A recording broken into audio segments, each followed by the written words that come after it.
हाय, hello, नमस्ते, good morning. तुम्हाला हे 2 खडू दिसत असतील आणि मागं फळा पण दिला असतो.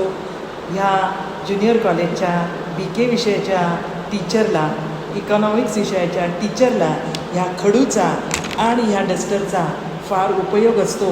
विद्यार्थ्यांनो, आपण पण चांगले विचार, चांगले आपल्या माइंडमध्ये रुजवण्यासाठी हा खडूनी परमनंट विचार आपण लिहिले पाहिजेत. आणि जर आपल्या डोक्यात निगेटिव्ह विचार आले तर ह्या डस्टरनी ते पुसून टाकले पाहिजेत. लाईफमध्ये आपल्याला बऱ्याच गोष्टी ह्या पॉझिटिव्ह आणि निगेटिव्हनी भरलेल्या असतात. तसेच आमच्या BK सारख्या विषयामध्ये debit what comes in, credit what goes in, positive विचार कम्स इन, निगेटिव्ह विचार गोज आउट. बरोबर ना विद्यार्थ्यांना?